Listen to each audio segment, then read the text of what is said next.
Harmonic progression देखने वाले, जिसे इन शॉर्ट हम एचपी भी बोलते हैं। एचपी आपने ये वर्ड और कहां पे सुना है, प्लीज नीचे कमेंट करके मुझे बताओ। तो आज हम मैथ्स के अंदर भी दोस्तों एचपी के बारे में देखने वाले कि एचपी क्या है, और हम क्वेश्चन नंबर 1 से लेके क्वेश्चन देखने वाले हैं। और साथ में मैं आपको यहाँ पे ये भी बताऊंगा कि इसके अंदर कौन कौन से ऐसे क्वेश्चन हैं जो आपके एग्जाम के लिए बहुत ही ज्यादा इंपॉर्टेंट है।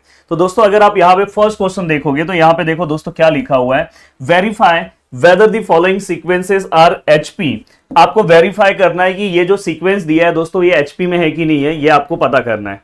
तो यहाँ पे अगर आप देखोगे तो यहाँ पे देखो सबसे पहले मैं सीक्वेंस लिख रहा हूं 1/3, 1/5, 1/7, 1/9 डॉट डॉट डॉट। आपको ये पता करना है दोस्तों कि ये एचपी में है कि नहीं है। तो देखो बहुत ही सिंपल है, इसका रेसिप्रोकल करो, और इसका अगर रेसिप्रोकल दोस्तों एपी होगा, एपी हमने पढ़ा है अरिथमेटिक प्रोग्रेशन, अगर दोस्तों इसका रेसिप्रोकल एपी में होगा मतलब ये एचपी में है। क्या करना है आपको, बस रेसिप्रोकल करना है, और पूरा का पूरा पार्ट दोस्तों 10th क्लास का। देखो यहां पे रेसिप्रोकल, देखो मैं यहां पे कर रहा हूं रेसिप्रोकल सीक्वेंस इज, देखो रेसिप्रोकल सीक्वेंस, इसका मैं रेसिप्रोकल कर रहा हूं। रेसिप्रोकल मतलब उल्टा, 1/3 का उल्टा कितना होगा दोस्तों 3, 1/5 का उल्टा क्या होगा दोस्तों 5, 1/7 का उल्टा क्या है 7, 1/9 का उल्टा 9 डॉट डॉट। हमने इसका रेसिप्रोकल कर दिया। अब रेसिप्रोकल करने के बाद दोस्तों आपको क्या करना है, अब आपको ये चेक करना है, समझ जाओ कि ये एपी का सम है, बस आपको चेक करना है। अगर ये एपी है, इसका रेसिप्रोकल अगर एपी है तो मतलब ये जो सीक्वेंस है दोस्तों एचपी में है। तो देखते हैं दोस्तों, हम एपी में क्या करते थे, पहले T1 लेते थे, लेट T1 इक्वल टू 3 है, T2 इक्वल टू दोस्तों 5 है, T3 इक्वल टू दोस्तों 7 है, एंड T4 इक्वल टू दोस्तों 9 है। तो फाइनली अगर हम जब D निकालते थे, D इक्वल टू क्या हम करते थे दोस्तों T2 माइनस T1, तो यहाँ पे क्या आएगा 5 minus 3, 5 minus 3 which is equal to क्या आएगा दोस्तों 2।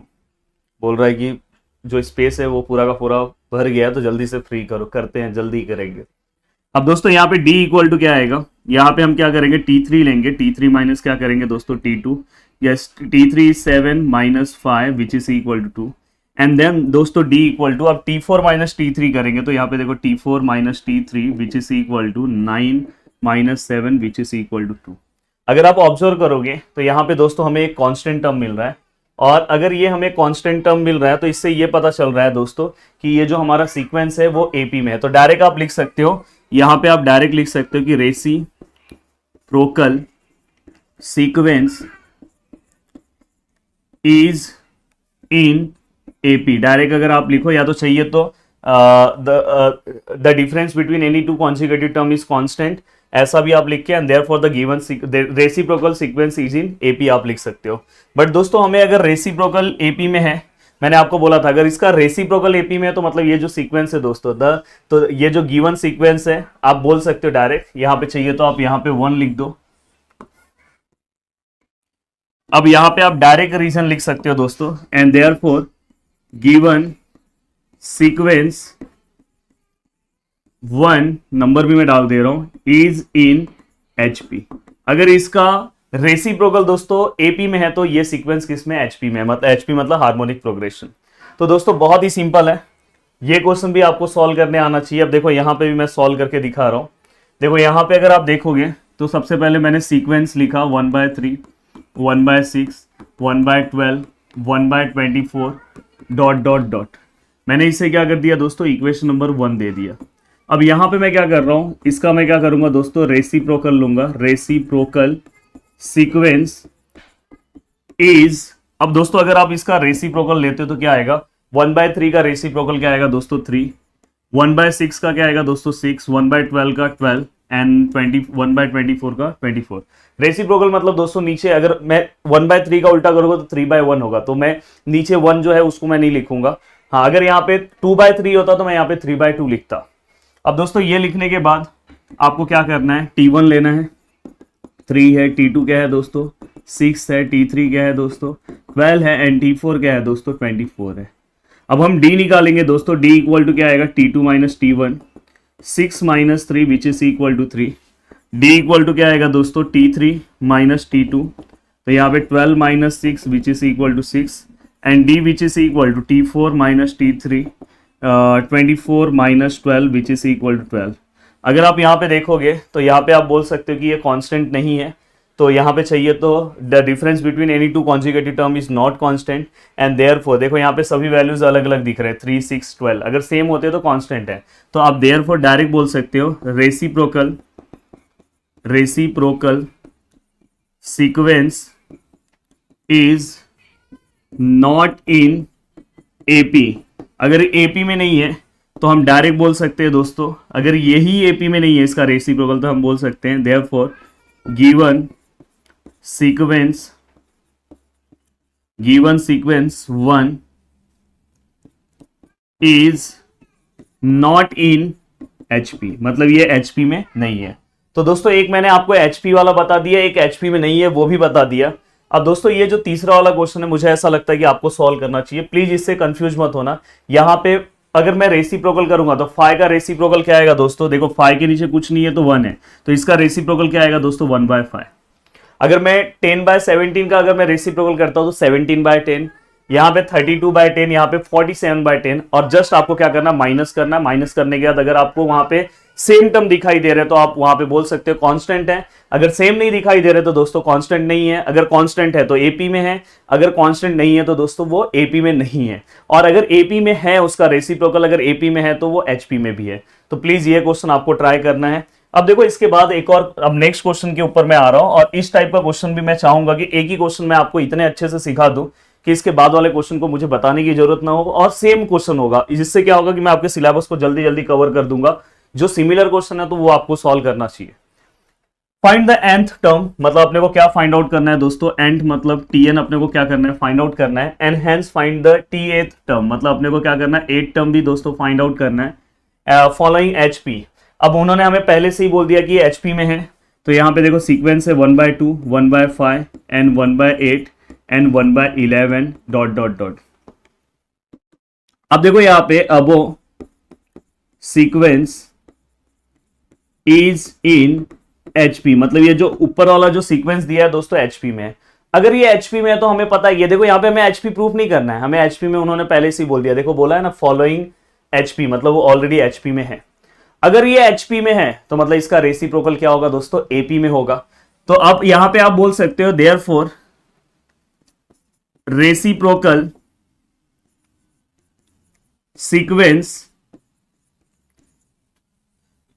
सीक्वेंस में लिख भी ले रहा हूं, 1/2 का रेसिप्रोकल क्या होगा दोस्तों 2, 5, 8, 11 dot dot dot is in AP. मतलब दोस्तों इसका जो रेसिप्रोकल है, इससे ये पता चल रहा है कि वो किसके अंदर है दोस्तों, एपी में है।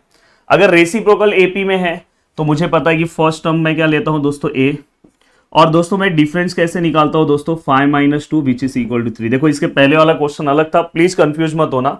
वहां पे हमें क्या करना था दोस्तों, वहां पे हमें एचपी प्रूफ करना था, यहां पे इन्होंने पहले से ही एचपी दिया। अगर वो एचपी में है तो मैंने बोला उसका रेसिप्रोकल एपी में होगा, मैंने वो लाइन लिखा। और अगर वो एपी में है तो ए और डी हमने 10th वाले मेथड से लिख दिया। अब दोस्तों उन्होंने पहला हमें क्या बोला, टीएन निकालने के लिए, तो पहले मैं एपी का टीएन निकाल दे रहा हूं। देखो एपी से टीएन का फॉर्मूला आपको पता है, Tn equal to A plus N minus 1 D. तो दोस्तों यहाँ पे ए का वैल्यू कितना है दोस्तों 2 है, प्लस एन का वैल्यू कितना है दोस्तों एन, हमें फाइंड आउट करना है, एन ऐसे ही है -1, डी कितना है दोस्तों 3 है। तो फाइनली अगर मैं इसे सॉल्व करने की कोशिश करूं तो यहाँ पे दोस्तों आंसर कितना आएगा मेरा, Tn which is equal to 2 plus, यहाँ पे क्या हो जाएगा दोस्तों 3n - 3, then Tn which is equal to 2 plus 3n - 3, then Tn which is equal to, देखो ये दोनों नंबर से ये दोनों का कैलकुलेशन होगा, तो 3 और 2 प्लस माइनस माइनस 3 - 2 क्या होगा 1, और साइन ऑफ ग्रेटर नंबर -1। तो पहले मैं 3n लिख दे रहा हूँ, फिर मैं -1 लिख रहा हूँ। तो फाइनली दोस्तों ये मुझे Tn मिला, पर ये Tn मुझे किसका मिला है दोस्तों, एपी का मिला है। पर मुझे क्या करना है, टीएन किसका फाइंड आउट करना है, टीएन, और TN find TN of HP, हमें किसका टीएन फाइंड आउट करना है दोस्तों, एचपी का। तो एचपी का जो टीएन होगा दोस्तों, आपको पता है अगर एपी है तो एपी में अगर मैं एपी का रेसिप्रोकल करूंगा तो मुझे एचपी मिलेगा। तो वैसे ही एपी के टीएन का भी अगर मैं रेसिप्रोकल कर दूंगा तो मुझे एचपी का टीएन मिल जाएगा। तो जस्ट इसका रेसिप्रोकल कर दो, रेसिप्रोकल मतलब जस्ट उल्टा, उल्टा करोगे तो यहाँ पे हमें इसका क्या मिल गया, टी एन मिल गया। देखो इसका टी एन बाय वन को उल्टा करोगे तो नीचे कुछ नहीं है, वन है, तो वन बाय समथिंग, तो ये हमें किसका मिल गया, टी एन फॉर क्या मिल गया दोस्तों, एच पी। और उन्होंने फाइनली हमें क्या बोला है, T8 निकालने के लिए, T8 मतलब 8 टर्म निकालने के लिए बोला है। तो फाइनली आप बस क्या करो, n की जगह पे आप 8 रख दो और -1, तो फाइनली क्या हो जाएगा, 8 3 जा कितना होता है दोस्तों 24, 24 -1 कितना होगा 23। तो फाइनली ये हमने क्वेश्चन सॉल्व कर लिया। इस तरह से देखो आपको सबसे पहले सीक्वेंस दिया था HP में, आपने उसका रेसिप्रोकल किया, AP है, AP से आपने TN फाइंड आउट किया, ये तो 10th का मेथड है। और HP है तो दोस्तों बस इसका रेसिप्रोकल कर लो, आपको HP मिल गया, और n की जगह पे 8 पुट कर दो, आपको 8 टर्म भी मिल गया। तो ऐसे बहुत इजी तरीके से, फर्स्ट वाले क्वेश्चन से ज्यादा इंपॉर्टेंट ये क्वेश्चन है, पर मैं इतना आपके एग्जाम के लिए इंपॉर्टेंट नहीं बोल रहा हूँ, पर हाँ ये इसमें का एक सम एटलीस्ट आपको सॉल्व कर लेना चाहिए। सेम क्वेश्चन है, आपको आएगा करने।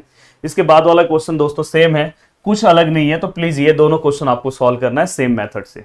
अब यहां से चीजें नहीं आ जा रही, यहां से जितने भी पार्ट हैं, जितने भी क्वेश्चंस हैं, वेरी वेरी इंपॉर्टेंट मार्क मैं करना चाहता हूं कि इसमें से अगर आपके कॉलेजेस में कराया है तो आपको बहुत अच्छे से करके जाना चाहिए, ये बहुत ही इंपॉर्टेंट क्वेश्चन है। अब दोस्तों यहाँ पे हमें क्या बोला है, इसमें 3 चीजें होंगी। मैंने बोला था यहाँ पे, जैसे मैंने आपको बोला है कि बॉलीवुड फॉर्मूले में 3 चीजें होती है ट्रिग्नोमेट्री में, साइन कॉस और टेन, तो वैसे यहाँ पे 3 चीजें हैं।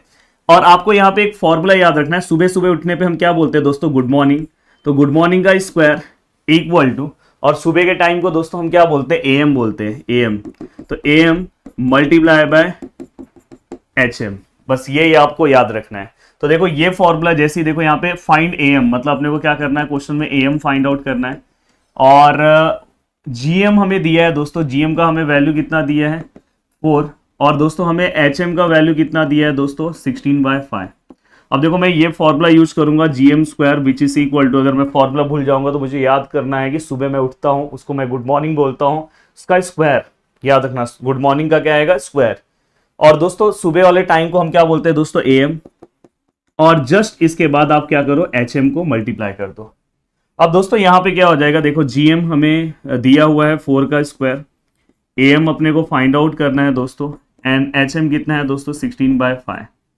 तो फाइनली यहाँ पे क्या हो जाएगा दोस्तों, ए डॉट एम डॉट, ये देखो 4 का स्क्वायर कितना हो जाएगा 16, और यहाँ पे 16/5।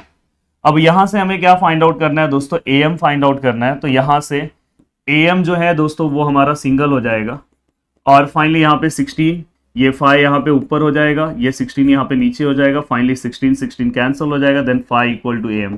तो हमें यहाँ पे अरिथमेटिक मीन का आंसर मिल गया दोस्तों, क्या हो गया 5। अब दोस्तों चलते हैं नेक्स्ट क्वेश्चन सॉल्व करने की कोशिश करते हैं। यहाँ पे भी सेम इस टाइप के 3 क्वेश्चन दिए हुए हैं। तो देखो यहाँ पे हमें एचएम हमें क्या करना है दोस्तों, फाइंड आउट करना है, मतलब हार्मोनिक मीन हमें फाइंड आउट करना है दोस्तों। अरिथमेटिक मीन का हमें वैल्यू आई थिंक दिया है, एएम का वैल्यू दोस्तों 15/2 है, और दोस्तों जीएम का भी हमें वैल्यू दिया हुआ है, कितना है 6 है। तो यहाँ पे देखो हम जीएम का स्क्वायर इक्वल टू, यहाँ पे हम क्या लेंगे दोस्तों, am multiply by HM, please आप डॉट ले लेना। जीएम का स्क्वायर मतलब 6 का स्क्वायर, एएम हमें क्या करना है 15/2 दिया है, और हमें एचएम क्या करना है दोस्तों फाइंड आउट करना है। तो फाइनली यहाँ पे क्या आएगा एचएम, यहाँ पे दोस्तों 6 का स्क्वायर 36 मैं लिख दे रहा हूँ, ये 2 यहाँ ऊपर हो जाएगा, 15 यहाँ पे नीचे हो जाएगा।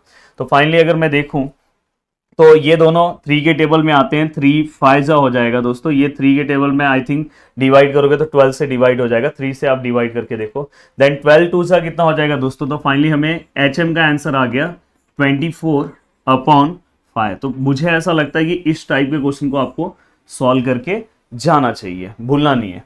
अब देखो ये क्वेश्चन मैं आपको देना चाहता हूं, देखो यहाँ पे भी वही है, जीएम आपको फाइंड आउट करना है, आपको एएम और एचएम क्या है दोस्तों दिया हुआ है, जस्ट यहाँ पे स्क्वायर रूट में वैल्यू चले जाएगा, और दो का आप ग्रुप बनाना, जैसे यहाँ 75 मल्टीप्लाई बाय 48 है, तो यहाँ पे आप ट्राई करना दो के ग्रुप बना के आप इसके आंसर्स को फाइंड आउट कर लोगे। चलो अगर चाहिए तो मैं इसे सॉल्व ही कर देता हूँ। देखो यहाँ पे मैं जीएम स्क्वायर इक्वल टू मैं क्या ले रहा हूँ, am multiply by HM, direct मैं सॉल्व कर रहा हूँ, गिवन डेटा प्लीज आप लिख लेना। जीएम स्क्वायर अपने को मतलब जीएम फाइंड आउट करना है, एएम का वैल्यू है दोस्तों 75 और इसका वैल्यू है दोस्तों 48, then GM which is equal to under root of 75 multiply by 48।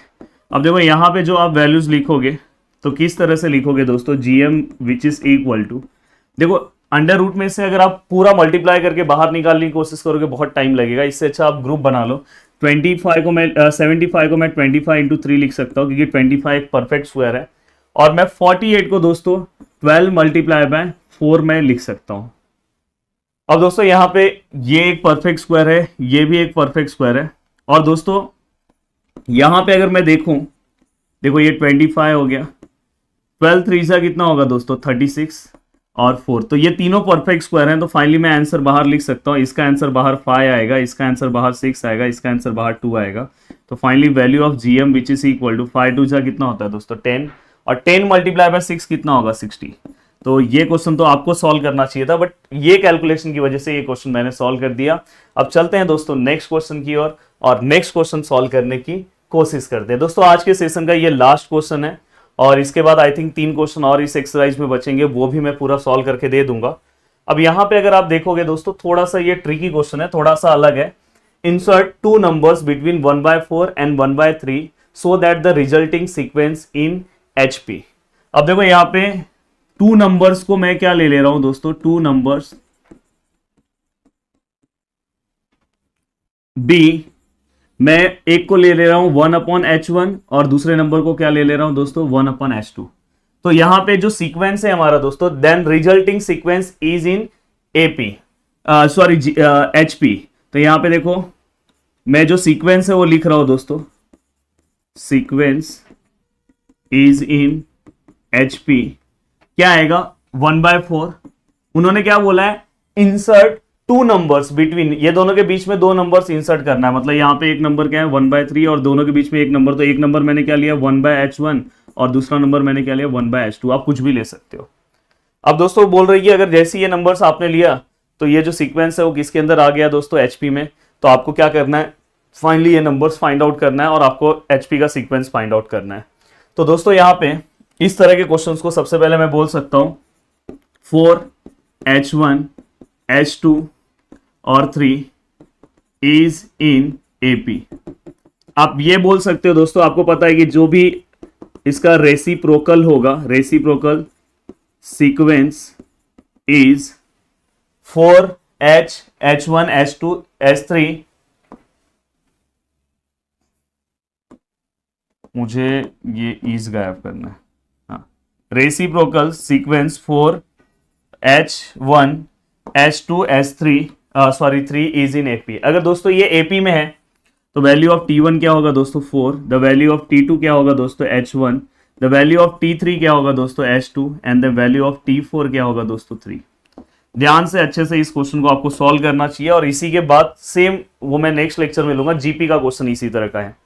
अब दोस्तों यहाँ पे अगर मैं सॉल्व करने की कोशिश करूं तो फाइनली आपको क्या करना है पता है, ऐसा आंसर लेना है कि जिसमें आप बाकी के वैल्यूज को भी पुट कर सकते हो। जैसे अगर मैं T1 मत लेना, T1 के अलावा आपको जो पता है आंसर वो लेना। ये देखो ये मुझे पता है तो आपको ये लेना चाहिए।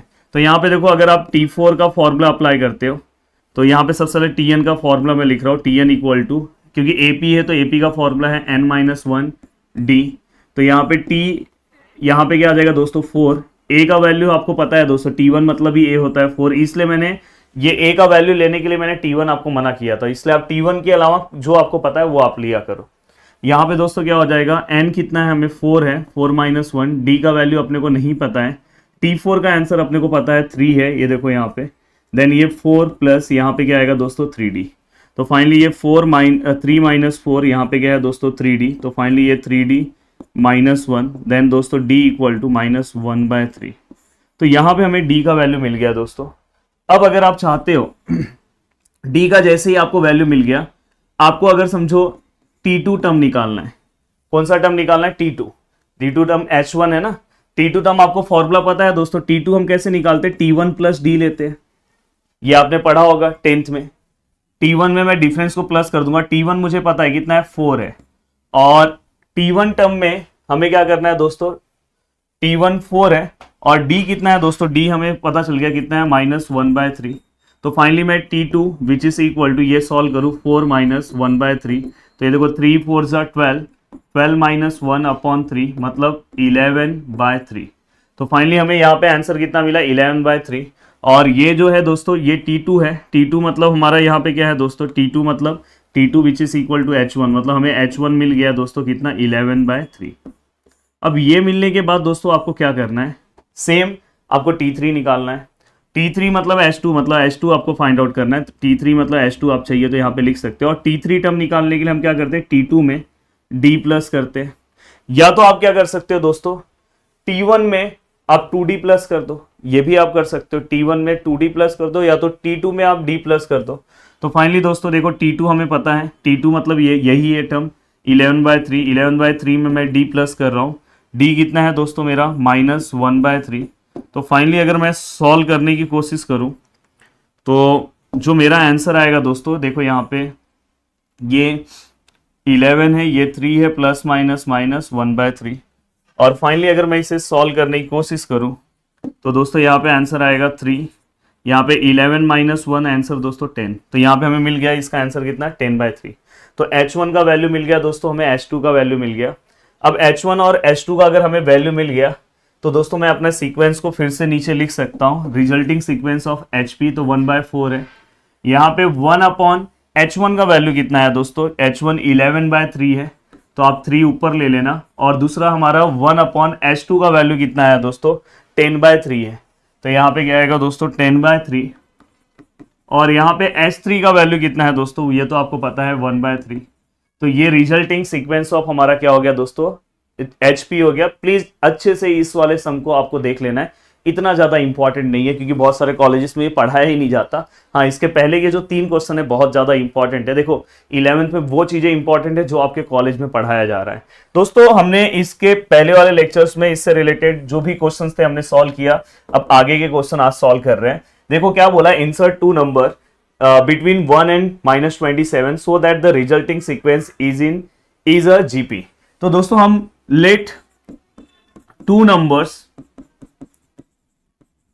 be G1 and G2, क्योंकि GP से रिलेटेड इसलिए मैं G1 and G2 ले रहा हूं, और ऐसा कुछ नहीं, आप X and Y भी ले सकते हो। तो फाइनली यहाँ पे पहला नंबर मैंने 1 लिया, दूसरा नंबर दोस्तों मैंने क्या लिया G1, एंड तीसरा नंबर हमने हमारे सीक्वेंस का क्या हो गया G2, और फाइनली यहाँ पे क्या है -27। देखो यहाँ पे क्या बोला है, इंसर्ट 2 नंबर बिटवीन, मतलब ये दोनों के बीच में हमें 2 नंबर्स इंसर्ट करना है, तो मैंने कर दिया।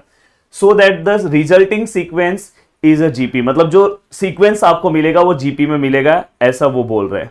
तो दोस्तों अगर ये सीक्वेंस हमें जीपी में मिलेगा तो हमारा जो पहला टर्म है दोस्तों हम उसे क्या लेंगे T1, दूसरे वाले टर्म को हम क्या लेंगे दोस्तों T2, एंड देन तीसरे वाले टर्म को हम क्या लेंगे दोस्तों तीसरे वाले टर्म को दोस्तों हम T3 लेंगे, एंड देन इसके बाद लास्ट वाले टर्म को हम क्या लेंगे दोस्तों T4। बहुत ही अच्छे से आपको ध्यान देना चाहिए और बहुत ही प्यार से आपको सभी चीजों को कवर करना चाहिए। चलो अब यहां पे ध्यान दो। अब हम क्या करते हैं दोस्तों, देखो हमें क्या करना है, मैंने आपको इसके पहले वाले क्वेश्चन में बोला था कि इसमें से आपको पहला, दूसरा, तीसरा, चौथा, इसमें से आपको फर्स्ट वाला नहीं लेना है। उसके बाद आप देखो किसका आंसर आपको पता है फोर्थ वाले का, तो आप फोर्थ वाला ले लो। तो देखो मैं यहाँ पे T4, तो यहां पे मैं पहले क्या कर रहा हूं, Tn का फॉर्मूला लिख रहा हूं ARn-1। तो यहां पे दोस्तों मैं क्या लिखूंगा T4। A का वैल्यू दोस्तों हमें पता है, T1 मतलब ही A होता है तो 1 है। R का वैल्यू दोस्तों हमें नहीं पता है, और यहाँ पे n-1, तो मतलब यहाँ पे क्या आएगा 4 - 1। Then T4 which is equal to -27, then ये 1 मल्टीप्लाई बाय 1, अगर हम मल्टीप्लाई करेंगे तो R ही आएगा, तो 1 इसलिए मैं लिख नहीं रहा हूं। एंड 4 - 1 कितना होगा दोस्तों 3 होगा। अब आप मुझे बताओ कि यहां पे मैं -27 को मैं क्यूब में कन्वर्ट कर सकता हूं। यस, आपको अगर पता होगा -3 का दोस्तों जो क्यूब है वो क्या आएगा -27। अगर आपको करना है तो आप मल्टीप्लाई कर सकते हो, -3 मल्टीप्लाई बाय -3 मल्टीप्लाई बाय -3, 3 3 3, ये तो 27 होगा ही, minus minus plus, plus minus minus. और आपको पता होगा कि क्यूब अगर माइनस में तो उसका आंसर माइनस में आता है, तो ये -27 की जगह पे मैं ऐसा लिख सकता हूं -3 का क्यूब, और यहां पे क्या है दोस्तों R का क्यूब। अब फाइनली हम बाय इक्वालिटी के अकॉर्डिंग हम लिख सकते हैं दोस्तों, देखो ऊपर वाला टर्म अगर सेम है तो हम नीचे वाले को आंसर्स में लिख सकते हैं R which is equal to हम -3 लिख सकते हैं, बट अगर कभी नीचे का सेम है तो हम इक्वल टू ऊपर वाला हम बता सकते हैं। अब दोस्तों R का तो वैल्यू हो गया, अब हमें नेक्स्ट क्या करना है, प्लीज ध्यान से अच्छे से आपको चीजों को समझना है। अब देखो ये पार्ट होने के बाद हमें नेक्स्ट पार्ट क्या ध्यान से देखना है। यहां पे हम देख सकते हैं दोस्तों R का वैल्यू मिलने के बाद अब हम क्या कर सकते हैं, हमें फाइनली क्या निकालना है, T2 निकालना है। T2 को ही मैंने क्या नाम दिया है दोस्तों, G1, और T2 पे ही अगर मैं सपोज इसके ऊपर अगर मैं T2 का फॉर्मूला अप्लाई कर दूं तो यहाँ पे A की जगह पे क्या आएगा दोस्तों, आपको पता है A की जगह पे 1 आएगा क्योंकि A का वैल्यू 1 है। R की जगह पे क्या आएगा वो भी आपको पता है दोस्तों -3, और N-1 N की जगह पे क्या है दोस्तों 2, तो यहाँ पे क्या आएगा 2 -1। तो फाइनली अगर मैं इसे सॉल्व करता हूं तो -1 -3 (2 - 1 1), तो फाइनली यहाँ पे आंसर क्या आ रहा है -3। तो हमें T2 का आंसर दोस्तों -3 मिल गया। आई थिंक आपको दिख नहीं रहा होगा, थोड़ा सा मैं यहाँ पे कर दे रहा हूं। अब दोस्तों यहाँ पे सेम मुझे क्या करना है, नेक्स्ट वाला निकालना है T3, जिसका नाम हमने क्या लिखा है G2। अब G2 को यहाँ पे अब हमें क्या करना है, 3 पुट करना है यहाँ पे। तो यहाँ पे 3 तो A का तो वैल्यू सेम होगा, A मतलब हमारा फर्स्ट टर्म तो 1 है, यहाँ पे देखो दिखाई दे रहा है। R का वैल्यू दोस्तों -3 है। N-1 N मतलब कितना है दोस्तों 3 -1, तो फाइनली यहाँ पे क्या आएगा 1 -3, और यहाँ पे 3 - 1 कितना होगा दोस्तों 2। और कोई भी अगर माइनस वाला नंबर है, अगर रेशियो में इवन नंबर है तो उसका आंसर प्लस में आता है। तो 3 का स्क्वायर कितना है 9 है, और ये इवन नंबर है इसलिए इसका आंसर +9 आया। तो फाइनली हमें 2 नंबर्स मिल गए दोस्तों, हमें G1 का वैल्यू भी मिल गया, G1 का वैल्यू है -3 एंड G2 का वैल्यू है दोस्तों कितना है 9 है। तो यहाँ पे यही 2 नंबर्स हमें निकालना था, वो दोनों नंबर्स हमने निकाल दिया। तो आप अपने जीपी के सीक्वेंस को आप लिख भी सकते हो 1, -3, -9, -27। आप चेक भी कर सकते हो कि क्या ये जीपी में है कि नहीं, तो ऑलरेडी ये जीपी में होगा। तो दोस्तों इस तरह से आपको इस तरह के क्वेश्चन को सॉल्व करना है। अब चलते हैं दोस्तों आगे के क्वेश्चन की ओर। आगे के ये दोनों क्वेश्चन में से मैं आपको सजेस्ट करूंगा कि कोई भी एक क्वेश्चन तो आपको एटलीस्ट अच्छे से सॉल्व कर लेना चाहिए आपके एग्जाम के लिए, क्योंकि अगर ये क्वेश्चन आया तो आपको आएगा डायरेक्ट 3 या 4 मार्क्स के लिए। तो अच्छे से ध्यान से आपको देखना है। If the AM of the 2 numbers exceed their GM। अब देखो यहाँ पे जो एक्सीड लिखा है इसका मतलब क्या होता है दोस्तों, प्लस। ये याद रखना, ऑलरेडी मैंने आपको वर्ड प्रॉब्लम में एक कुछ हिंट दिया है कि वर्ड प्रॉब्लम में कुछ ऐसे वर्ड्स आते हैं, जैसे सम आता है तो वहां प्लस लेते हैं, सब्ट्रैक्ट आता है तो माइनस लेते हैं, डिफर आता है तो माइनस लेते हैं, वैसे एक्सीड आएगा तो प्लस लेंगे। अब यहां पे क्या बोला है दोस्तों, इफ द AM मतलब दोस्तों arithmetic mean of 2 numbers exceed their GM मतलब geometric mean by 2 and their harmonic mean by 18/5, find the numbers. तो सबसे पहले दोस्तों let 2 numbers B A and B, हमने 2 नंबर्स को क्या ले लिया, A एंड B, आप X एंड Y कुछ भी ले सकते हो। अब दोस्तों यहां पे देखो, यहां पे क्या बोला है, फ्रॉम द फर्स्ट कंडीशन, यहां पे क्या बोला है, AM को मैं कैपिटल A लिख रहा हूं दोस्तों, ऑफ 2 नंबर्स एक्सीड मतलब दोस्तों क्या होगा, प्लस देयर GM को हम कैपिटल G लिख रहे हैं, बाय 2, कितना प्लस आएगा दोस्तों, बाय 2। तो ये हमें पहला कंडीशन मिला। देखो ध्यान से फिर से, AM ऑफ 2 नंबर्स एक्सीड मतलब प्लस देयर GM बाय 2, ये हमने लिख दिया। दूसरा है दोस्तों देयर HM बाय 18, मतलब फिर से वही स्टेटमेंट आप पढ़ो, AM ऑफ 2 नंबर्स एक्सीड मतलब प्लस। अब यहां पे आप ये वाला पार्ट मत पढ़ो, ये पढ़ो देयर HM को हम कैपिटल H ले रहे हैं बाय 18/5। प्लीज ये कंडीशन आपको समझना चाहिए, जो मैं वहां से क्वेश्चन को रीड करके ही मैंने इस कंडीशन को लिखा है, ऐसा नहीं कि मैं अपने मन से लिख रहा हूं। अब दोस्तों यहां पे अगर मैं इसे सॉल्व करने की कोशिश करूं तो दोस्तों यहां से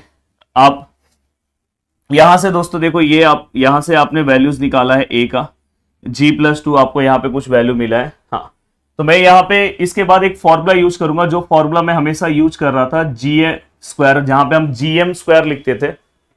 चाहिए तो मैं पूरा लिख दे रहा हूं कि आपको समझ में आए। हाँ, हमें यहाँ पे याद है, इसके पहले वाले लेक्चर्स में मैंने ये फॉर्मूला यूज किया है, गुड मॉर्निंग, याद होगा, good morning square. Good morning कब बोलते हैं, AM को, और साथ में दोस्तों क्या है, HM। तो दोस्तों यहाँ पे मैं क्या करूंगा, पूरे क्वेश्चन को AM के अंदर कन्वर्ट करने की कोशिश करूंगा, मतलब A के फॉर्म में कन्वर्ट करने की कोशिश करूंगा। तो यहां से मैं G का आंसर निकालूंगा, G इक्वल टू क्या आएगा, A-2, ये हो गया। और यहां से भी मैं कोशिश करूंगा कि H का आंसर निकालूंगा, H is equal to A-18/5, तो ये हमारा H का वैल्यू हो गया। अब दोस्तों हमें क्या करना है, देखो यहाँ पे मैं यहाँ पे GM की जगह पे G, देखो ये G मतलब ही GM है, G का क्या वैल्यू है दोस्तों, A-2 मैंने यहाँ पे रखा का स्क्वायर, और यहाँ AM तो ऐसे ही रहेगा, AM मतलब A, और आप AM को A भी ले सकते हो, AM भी लिख सकते हो, बस आगे कैलकुलेशन में मिस्टेक ना हो इसलिए मैं A लिख रहा हूँ। और H की जगह पे दोस्तों HM का जो वैल्यू है A-18/5 हम लिख रहे हैं। अब दोस्तों मैं इसे सॉल्व करूंगा, देखो मैं इसे सॉल्व कर रहा हूं, देखो a square minus 2ab, formula a minus b whole square, a square minus 2ab। देखो मैं 2 लिखा, a कितना है हमारा, a है, b कितना है हमारा 2 है, प्लस b का स्क्वायर मतलब 2 का स्क्वायर, इक्वल टू यहाँ पे अगर मैं a को अंदर मल्टीप्लाई करूँ तो a स्क्वायर, और फिर ये 18/5 से भी कौन मल्टीप्लाई हो जाएगा दोस्तों, a। अब मैं फाइनली अगर मैं इसे सॉल्व करने की कोशिश करूँ तो ये क्या हो जाएगा दोस्तों, a स्क्वायर माइनस 4a और प्लस यहाँ पे क्या आएगा 4, which is equal to a square minus 18/5। अगर आप ये क्वेश्चन अच्छे से देख लोगे मेरा, तो इसके बाद वाला क्वेश्चन आप इजीली खुद से भी सॉल्व कर सकते हो। अब दोस्तों देखो a स्क्वायर कैंसिल हो गया। अब दोस्तों यहाँ पे क्या है माइनस 4a, ये प्लस 18/5 a यहाँ पे आएगा और ये माइनस 4a को मैं वहां भेज रहा हूं। अब ये देखो 5 4 जा 20a और यहाँ पे क्या है दोस्तों 18a और नीचे क्या आएगा दोस्तों 5 विच इज इक्वल टू -4। अगर मैं ऊपर सॉल्व करूं तो -2a upon 5 which is equal to -4। अब मैं इसे आगे और सॉल्व करने की कोशिश करूं तो दोस्तों यहाँ पे देखो -2a which is equal to 5 4 जा देखो -4 मल्टीप्लाई बाय 5, ये देखो ये माइनस माइनस कैंसिल हो जाएगा तो 2a which is equal to यहाँ पे डायरेक्ट 20 आएगा, मैं माइनस माइनस मैंने कैंसिल कर दिया एंड a इक्वल टू दोस्तों क्या होगा 20 divide by 2, then a equal to answer कितना आएगा 10। तो यहां से दोस्तों हमें a का वैल्यू मिला। फाइनली हमें क्या करना है, 2 नंबर्स फाइंड आउट करना है, तो प्लीज ध्यान से देखना। देखो यहां से हमें a का वैल्यू मिला, अगर सपोज मैं इस a के वैल्यूज को यहाँ पे पुट कर दूं, a का वैल्यूज कितना है दोस्तों 10 माइनस 2, तो यहां से हमें g का वैल्यू मिल जाएगा, g which is equal to हमें कितना मिल गया 8। अब दोस्तों यहाँ पे इनडायरेक्टली हमें क्या करना है, 2 नंबर्स फाइंड आउट करना है और हमने 2 नंबर्स को क्या लिया a और b। आपको पता है ये अरिथमेटिक मीन में हम क्या करेंगे, आपको ये भी पता होना चाहिए कि यहां पे मैं लिख दे रहा हूं a इक्वल टू, दिख रहा है क्या आपको, हाँ a equal to a plus B by 2, ये भी एक फॉर्मूला है, आप खुद से भी समझ सकते हैं कि दोनों का प्लस करके डिवाइड 2 करने का अरिथमेटिक मीन में। ज्योमेट्रिक मीन में हम क्या करते हैं दोस्तों, under root of A B लेते हैं, ये भी एक फॉर्मूला है, g का ये फॉर्मूला है, और वैसे h का भी एक फॉर्मूला है, h का ही फॉर्मूला है 2ab upon a plus B. But अभी हम इस फॉर्मूले का यूज नहीं करेंगे, हमें ये दोनों ही फॉर्मूले का बस यूज करना। तो ऐसे इसके खुद के भी फॉर्मूलेज हैं। कभी कभार हो सकता है कि आपको 2 नंबर्स दिया रहे और बोला रहे अरिथमेटिक मीन निकालो, सॉल्व एग्जाम्पल में इससे रिलेटेड क्वेश्चन है, तो कभी कभार हो सकता है कि टीचर्स वो भी पूछ ले, तो आपको बस ये फॉर्मूला पता होना चाहिए। अब मैं क्या कर रहा हूं दोस्तों, यहां से पहले वाले फॉर्मूले का यूज कर रहा हूं। देखो a which is equal to क्या है, a plus B upon 2, a का वैल्यू हमें पता है दोस्तों 10, तो यहाँ पे a प्लस बी अपॉन 2 यहाँ पे आएगा तो दोस्तों 20 a प्लस बी, ये हमें पहला इक्वेशन मिला। अब हम क्या करेंगे, दूसरा इक्वेशन ढूंढेंगे। यहाँ पे देखो दूसरा इक्वेशन में आप क्या करोगे, दूसरा इक्वेशन हमारा क्या है दोस्तों, g equal to under root of A B. G का वैल्यू हमें पता चल गया दोस्तों 8, ये देखो हमने निकाल दिया, तो ये अंडर रूट ऑफ यहाँ पे क्या है दोस्तों ए बी, दोनों साइड में स्क्वायर लूंगा तो ये क्या हो जाएगा 8 का स्क्वायर, और यहाँ पे क्या हो जाएगा दोस्तों रूट कैंसिल हो जाएगा अगर मैं स्क्वायर लूंगा तो यहाँ पे दोस्तों ये कितना हो जाएगा 64 और ये कितना हो जाएगा दोस्तों ए बी। तो फाइनली मैं यहाँ से अगर समझो b का आंसर निकालो तो क्या आएगा 64/a। तो यहाँ से दोस्तों हमें b का वैल्यू मिला, ये b का वैल्यू आपको इसके अंदर पुट करना है।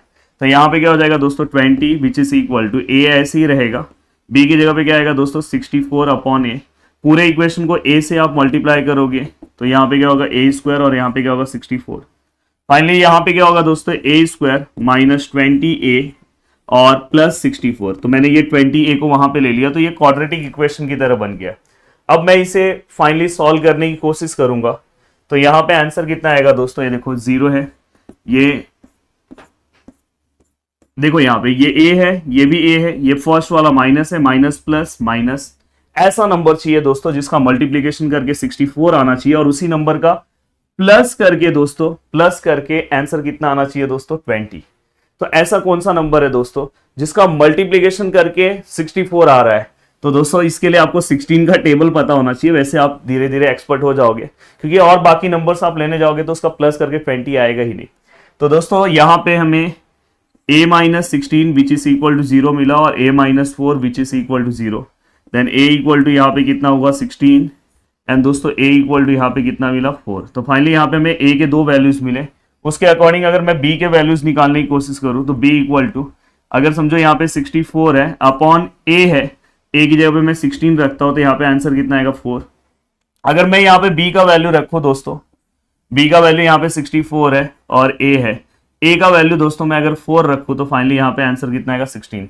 तो ओवरऑल ये समझ में आ रहा है कि ए कितना है 16 तो बी कितना है 4, ए कितना है 4 तो बी कितना है 16। तो ओवरऑल दोनों ही नंबर सेम है, तो हमें लास्ट में आंसर लिख देना द नंबर्स आर 16 एंड 4। तो हमें ए और बी वाले जो नंबर्स निकालने थे वो हमें ऑलरेडी मिल गए। तो किस तरह से हमने क्वेश्चन को सॉल्व किया इनडायरेक्टली, देखो स्टार्टिंग का पार्ट बहुत इजी है। स्टार्टिंग में ये दो कंडीशंस थे, ये एक फॉर्मूला था जो हमने पहले वाला फॉर्मूला है पूरा का पूरा सॉल्व करके ए का वैल्यू निकाला।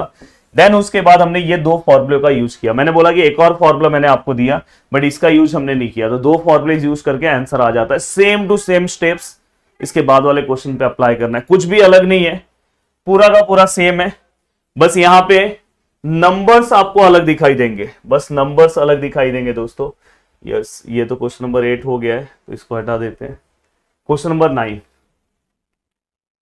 यार, हाँ। देखो यहाँ पे सब कुछ सेम है, बस यहाँ पे नंबर्स अलग है और सब कुछ स्टेप्स पूरा का पूरा सेम है, कंडीशन सब कुछ सेम है। देखो find the two numbers, let two numbers B A and B. दो नंबर्स को आपने ए और बी ले लिया, उस एम को हम कैपिटल ए लिखते हैं, एक्सीड मतलब प्लस होता है, देयर जीएम को हम कैपिटल जी लिखते हैं 1/2। तो फाइनली यहां से जी इक्वल टू क्या आएगा दोस्तों, a माइनस 1/2। ये भी हो गया आपका। अब दोस्तों यहां से अगर आप सेकंड कंडीशन लेने जाओगे तो am which is equal to exceed मतलब प्लस बाय एच एम को हम कैपिटल एच लेंगे 25/26। देन फाइनली दोस्तों h इक्वल टू क्या आएगा, a माइनस 25/26। तो यहां पे हमने h का भी वैल्यू निकाल लिया। अब ये निकालने के बाद आपको प्रोसीजर पता है दोस्तों, इसके बाद हम क्या करते हैं, जीएम वाला फॉर्मूला यूज करते हैं। देखो यहाँ पे जो हम इसके पहले से यूज करते आ रहे हैं, good morning square which is equal to am multiply by hm। अब यहाँ पे देखो गुड मॉर्निंग स्क्वायर जो दिखाई दे रहा है, मैं जानबूझ के इसे गुड मॉर्निंग बोल रहा हूँ, मतलब यहाँ पे क्या आएगा जीएम का वैल्यू, जीएम मतलब जी 1/2 का स्क्वायर। यहाँ पे देखो am मतलब मैं a लिखूंगा और h मतलब a माइनस 25/26।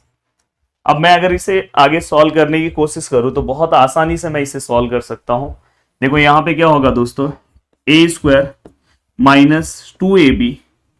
देखो a का वैल्यू कितना है a, b का वैल्यू कितना है 1/2 प्लस b का स्क्वायर मतलब 1/2 का स्क्वायर। ये फॉर्मूला है दोस्तों, a square minus 2ab plus b square.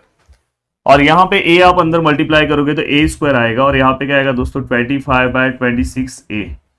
Finally अगर मैं इसे सॉल्व करने की कोशिश करूं तो किस तरह से आंसर आएगा दोस्तों, देखो यहाँ पे देखो ये 2 कैंसिल हो जाएगा तो यहाँ पे क्या आएगा a स्क्वायर। हाँ, ये a स्क्वायर भी हम कैंसिल कर सकते हैं।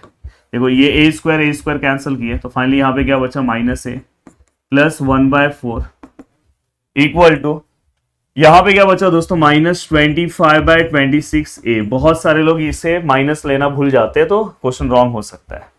अब आप क्या करोगे दोस्तों, देखो 1/4 ऐसे ही रख रहा हूं, माइनस 25/26a। ये वाला a वहां पे भेज रहा हूं तो दोस्तों ये क्या होगा, प्लस a। तो 1/4 इक्वल टू, देखो यहाँ पे माइनस 25a है प्लस ये 26 उससे मल्टीप्लाई हो जाएगा तो 26a अपॉन यहाँ पे क्या आएगा 26। तो ये 1/4 which is equal to, yes 26 minus 25 कितना होगा दोस्तों, a होगा 1a होगा, 1a मतलब a मैं लिख रहा हूं अपॉन 26।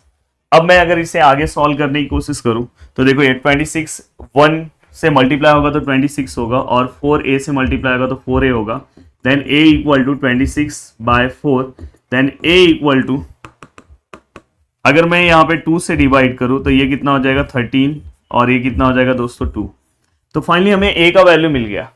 अब a का वैल्यू मिलने के बाद देखो आपका रिवीजन आपका ही हो रहा है। a का वैल्यू मिलने के बाद हम क्या करते हैं दोस्तों, a का फॉर्मूला क्या है, a plus B upon 2 which is equal to a। a हमें कितना मिला दोस्तों 13/2 equal to a plus B upon 2।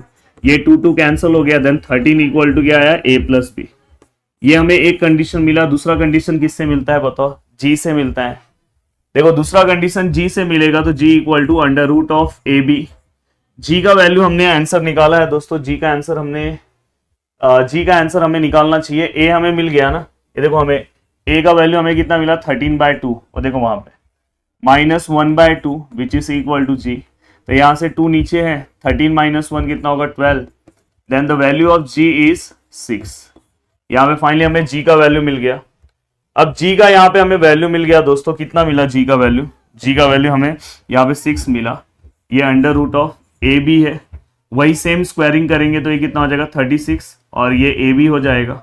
और सेम यहाँ से दोस्तों हम बी का वैल्यू निकालेंगे तो 36/a। देखो कितना मजा आया। अब जस्ट ये वैल्यू इसके अंदर पुट करो, सेम टू सेम पूरे के पूरे स्टेप्स है। अब देखो मैं यहाँ पे वैल्यूज पुट कर रहा हूँ, प्लीज ध्यान से अच्छे से आपको देखना है। ये देखो ये 13 है, मैं यहाँ पे अगर b के वैल्यूज पुट कर रहा हूँ a प्लस b का वैल्यूज कितने हैं दोस्तों 36/a। अब ये 13 है, a into A square plus यहाँ पे क्या 36/a। ऐसा भी ले सकते हो, या तो आप क्या करो पूरे इक्वेशन को a से मल्टीप्लाई करो, वो सबसे बेस्ट तरीका है। a से मल्टीप्लाई किया, यहाँ पे a स्क्वायर आया और यहाँ पे 36, क्योंकि a इसके नीचे है तो कैंसिल हो जाएगा। तो फाइनली ये क्या हो जाएगा दोस्तों a स्क्वायर माइनस 13a और 36 इक्वल टू 0। देन दोस्तों यहाँ पे a पहला साइन है minus, a minus plus minus. ऐसा नंबर चाहिए जिसका मल्टीप्लाई करके दोस्तों 36 आना चाहिए और उसी नंबर का प्लस करके दोस्तों 13 आना चाहिए। तो ऐसा कौन सा नंबर है आप सोचो, ध्यान से सोचो दोस्तों। देखो मैं क्या बोल रहा हूं, ऐसा नंबर चाहिए जिसका प्लस करके कितना आना चाहिए दोस्तों 36, और सॉरी मल्टीप्लाई करके 36 आना चाहिए और उसी नंबर का प्लस करके आपको क्या मिलना चाहिए 13। मुझे ऐसा लग रहा है कि 9 4 जा 36 एंड 9 और 4 को प्लस करोगे तो 13 आएगा। तो दोस्तों यहाँ पे a minus 9 which is equal to 0 and दोस्तों यहाँ पे a minus 4 which is also equal to 0। Then value of a equal to 4 and यहाँ पे हमें value of a which is equal to क्या मिल गया दोस्तों 9। अब हमें ये वैल्यूज मिले, इसके अकॉर्डिंग दोस्तों हम बाकी के वैल्यूज निकाल सकते हैं b के। अब देखो b का अगर मुझे वैल्यू निकालना है तो देखो मेरे पास कंडीशन है, मेरे पास इक्वेशन है b इक्वल टू 36/a है, a कितना आएगा 9, तो फाइनली b का वैल्यू कितना है 4। b equal to 36/a, a कितना है 4, तो b इक्वल टू कितना है 9। तो हमें समझ में आया कि जब 9 था तो b कितना है 4 है, जब ये 4 है तो 9 है, तो मतलब हमें मिल गया the two numbers are 9 and 4।